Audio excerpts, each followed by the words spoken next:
Agora a gente vai ler Mateus 9. Entrando Jesus num barco, atravessou o mar e foi para sua própria cidade. Alguns homens trouxeram-lhe um paralítico deitado numa cama. Vendo a fé que eles tinham, Jesus disse ao paralítico: Tenha bom ânimo, filho, e os seus pecados estão perdoados. Diante disso, alguns mestres da lei disseram a si mesmos: Este homem está blasfemando. Conhecendo Jesus seus pensamentos, disse-lhes: Por que vocês pensam maldosamente em seus corações? Que é mais fácil dizer: Os seus pecados estão perdoados, ou levante-se e ande? Mas para que vocês saibam que o Filho do Homem tem na terra autoridade para perdoar pecados, disse ao paralítico: Levante-se, pegue a sua maca e vá para casa. Ele se levantou e foi. Vendo isso, a multidão ficou cheia de temor e glorificou a Deus, que dera tal autoridade aos homens. Nesse pedaço, a gente já consegue ver algumas coisas assim, ó. Levaram o paralítico lá para Jesus curar ele, numa uma caminha, né, uma maca assim, eles levaram. E daí a hora que chegou lá, antes de curar, Jesus perdoou eles pelos pecados deles. Só que naquela época, eles consideravam, os mestres da lei, eles consideravam que isso era uma blasfêmia, era um crime bem grave, falando que ele tinha autoridade para perdoar pecados. E Jesus, ele reconheceu os pensamentos deles. Então, aqui a gente entende outra coisa. O único que conhece nossos pensamentos é Deus. E Jesus, ele leu os pensamentos dessas pessoas, desses mestres da lei. Isso é, ele é Deus também. Então, ele fala isso em voz alta para eles entenderem que ele percebeu o que eles tinham pensado. E na hora ele fala que o Filho do Homem tem na terra autoridade para perdoar pecados. E ele fala para ele: levante-se, pegue a sua maca e vá para casa.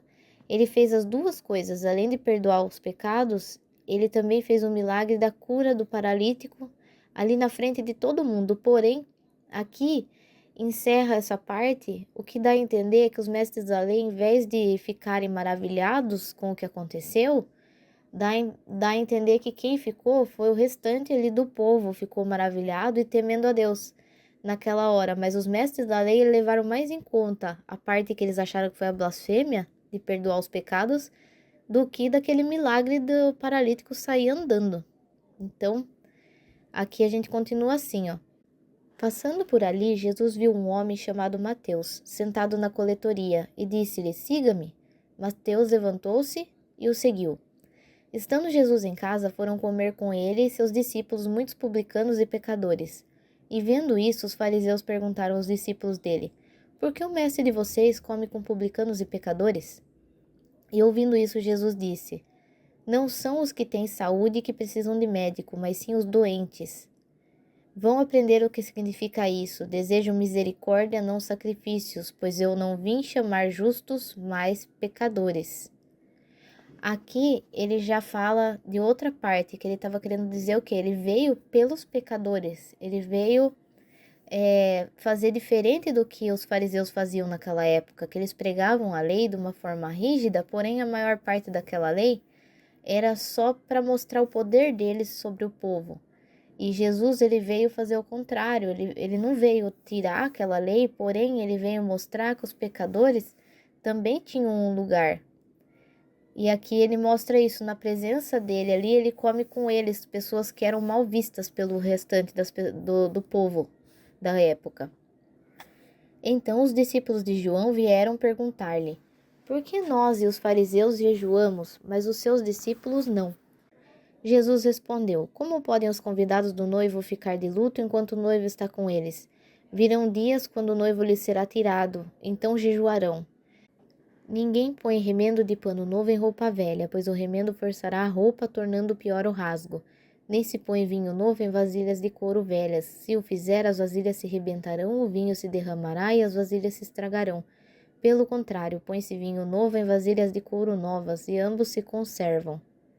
Aqui ele estava falando sobre uma renovação total do pensamento ali das pessoas, que não adiantava ele colocando algumas coisas, algumas ideias novas, se a pessoa ainda tinha aquela mentalidade velha daquelas coisas de rituais que eles tinham muito, que acabou virando muita coisa, só um ritual físico ali. Não tinha a parte do coração, Deus não queria isso, como ele falou lá para cima, desejo misericórdia, não sacrifícios. Tinha coisa que não se aplicava e eles exigiam do povo mesmo assim.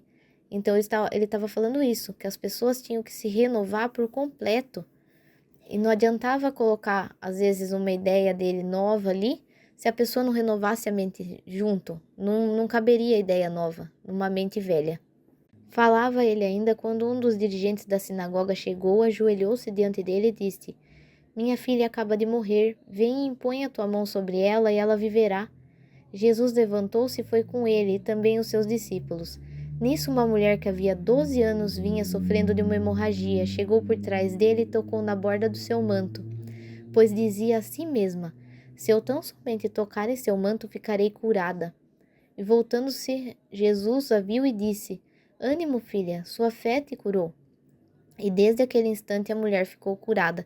Aqui ele mostra que a fé dela foi tão grande que ela mesma, aqui fala, ó, ela falava para ela mesma: se eu tocar no manto dele, eu vou ficar curada. E a fé dela foi tão grande nisso que assim que ela encostou, ela foi realmente curada pela fé. E ele confirmou isso, falando isso para ela. Quando ele chegou à casa do dirigente da sinagoga e viu os flautistas e a multidão agitada, disse: Saiam, a menina não está morta, mas dorme. Todos começaram a rir dele. Depois que a multidão se afastou, ele entrou e tomou a menina pela mão e ela se levantou.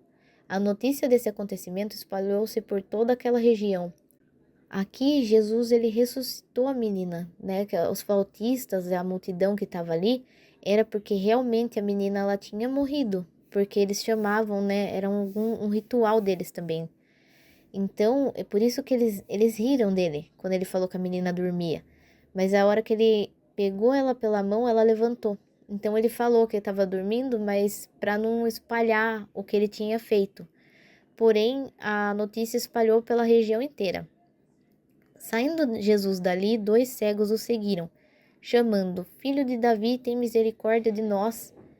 Entrando ele em casa, os cegos se aproximaram e ele lhes perguntou: Vocês creem que eu sou capaz de fazer isso? E eles responderam: Sim, Senhor.